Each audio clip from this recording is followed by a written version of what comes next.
சொந்தமாக பிஸ்னஸ் செய்யணும். ஏகப்பட்ட காசு வேணுமா? ஸ்நாக்ஸ் ஐட்டம் போடுறதுக்கு, நூறுக்கு தீனி போடுறதுக்கு 10 கிலோ வாங்குங்க. பெரிய மலிவு கடையில் போனீங்கன்னா 130லேருந்து 150 இருக்குது. சின்ன மலிவு கடைக்கு போனீங்கன்னா 140லேருந்து 180 வரைக்கும் இருக்குது. அதே ஸ்வீட்ஸ் கடை இருக்க ஹோல்சேல் போனீங்கன்னா அதே மாதிரி 140லேருந்து 160 வரைக்கும் தருவாங்க. 10 கிலோ 1600 ரூபா. 10 ரூபா பாக்கெட் போடுறதுனா போடுங்க, 20 ரூபா பாக்கெட் போடுறனாலும் போடுங்க. சரிங்களா? மொத்தத்தில் ஒரு 10 கிலோவுக்கு 100 பேக்கெட் வரும். ஒரு ட்ரிப்பர் வச்சுக்கோங்க, அழகாக அடிக்கி எடுத்துகிட்டு போங்க, ஓட்டுங்க. 10 கிலோ போதும். 1600 ரூபா. 1300 குறைஞ்சபட்சம் முதல்ல, அதிகபட்சம் முதல்ல 1800 அவ்வளோதான். இதையே நீங்கள் பார்ட் டைமாக பிளான் பண்ணி பண்ணணும். காலையில் மளிகை பொருள் வியாபாரம் பண்ணுறனா பண்ணலாம். அது உங்களுக்கு என்ன பிடிக்குதோ அதை வாங்கி பண்ணுங்கள். சீரகம், கடுகு, கடலப்பருப்பு, மெயினாக கொத்தமல்லி, இதை மெயினாக மக்கள் வாங்குறது. அப்புறம் பருப்பு ஐட்டம் முடிஞ்ச போடலாம். சோயா பீன்ஸு சின்னது பெருசு, குடல், பொரிக்க குடல், அப்பளம் 10 ரூபாய்க்கு உண்டதானது வாங்கிட்டு வந்து போட்டிங்கன்னா அது தனி காலையில் ஓடு. காலையில் வீட்டுக்கு வந்துட்டு மறுபடியும் ஸ்நாக்ஸ் ஐட்டம் கொண்டு போய் சேல்ஸ் பண்ணால் பண்ணுங்கள். சரிங்களா? இது மளிகை பொருளோட ஐட்டம் வந்து ஒரு 5000 ரூபா முதல் வைக்கணும். குறைஞ்ச அளவு 2000 ரூபா வைக்கலாம். 2000 ரூபா நீங்கள் காசு போடணும். சரிங்களா? மதியத்துக்கு ஒரு 1800 காசு. சரிங்களா? சாயங்காலம் நேரம் மல்லிகைப்பூ, பூக்கள் விற்கலாம். என்ன கடையில் மார்க்கெட்டில் எங்கே பலன்னு இருக்கக்கூடிய பக்கத்தில் பெரிய மார்க்கெட்டை போய் அது ஒரு 1000 ரூபா முதல் வைங்க ஃபஸ்ட்டு. அப்படியே நாளாக உங்களுக்கு இன்க்ரீஸ் ஆகும். ஒரு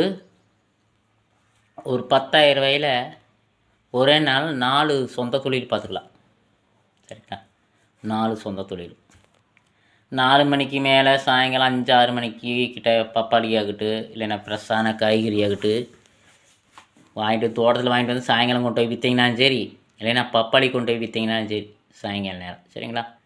இந்த மாதிரி முயற்சி செய்து பாருங்கள்.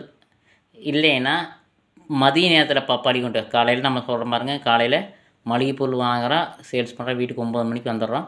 ஒரு 10 மணிக்கு இந்த ஸ்நாக்ஸ் ஐட்டத்தை வாங்கி ஒரு ஒரு மணி நேரம் 2 மணி நேரம் பேக்கிங் பண்ணிவிட்டு 12 மணிக்கு எடுத்துகிட்டு போனோம்னா மறுபடியும் ஒரு 2 மணி நேரம் வியாபாரம் பண்ணிட்டு வந்துடுறோம்.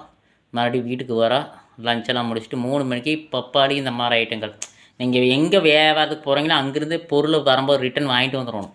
ஸ்நாக்ஸ் முடிச்சோடனே ஒரு பேக் ஒரு ஒரு பையில் அதை அப்சர்வேஷன் பண்ணிவிட்டு பின்னாடி ட்ரிப்பரில் பப்பாளியோ காய்கறியோ எல்லாத்தையும் போட்டு வந்துட்டு 3 மணிக்கு ஒரு ரவுண்டு 5 மணிக்கெலாம் முடிச்சிடணும். சரிங்களா? கொஞ்சம் கொஞ்சமாக வாங்கணும். காய்கறி பப்பாளி எல்லாம் ஒரு 300-400 ரூபாய்க்கு தான் வாங்கணும். சரிங்களா?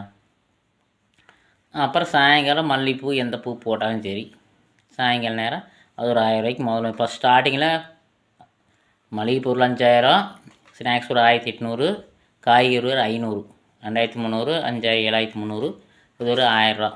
பூக்கு 8300 ஃபஸ்ட் ஸ்டார்டிங்கில் போடும்பொழுது. அப்படியே நீங்கள் தினத்தரி வாரம் வியாபாரம் பண்ணாலும் டெய்லி வியாபாரம் பண்ணும்போது அதில் போட்டு அப்படியே எடுத்துக்கலாம்.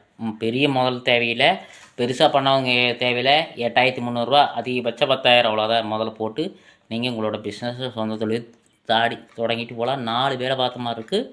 4 விதமான கஸ்டமர் நம்மளுக்கு வந்து ஒரு நம்ம கஸ்டமர் ஆவாங்க.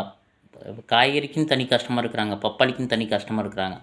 சரிங்களா? மல்லிகைப்பூவுக்கும் தனி கஸ்டமர் இருப்பாங்க, மளிகை பொருளுக்குன்னு தனி கஸ்டமர் இருக்கிறாங்க. சரிங்களா? ஸ்நாக்ஸ்க்குன்னு தனி கஸ்டமர். கிட்டத்தட்ட நீங்கள் வந்து ஒரு 150லேருந்து 200 குடும்பத்தை கவர் பண்ணிடுவீங்க மாதம். பெரிய விஷயம் யாரும் பண்ண முடியாது. சொந்தமாக தொழில் தொடங்குங்க, நல்ல சிறப்புற பாடுபடுங்க. கடன் வாங்க தேவையில்லை. 10,000 இருந்தால் போது 5 தொழில் 5 அல்லது 4 பிஸ்னஸ் பண்ணிட்டு போயிட்டே இருக்கலாம். உங்களுக்கு பிடிச்சபடி பண்ணிடலாம். உங்களுக்கு நீங்கள் தான் முதலாளி, சம்பாதிக்கலாம், எல்லாம் பண்ணலாம். சரிங்களா? 4 வேலை பார்த்துட்டு போயிட்டே இருக்கலாம். சரி, நன்றி.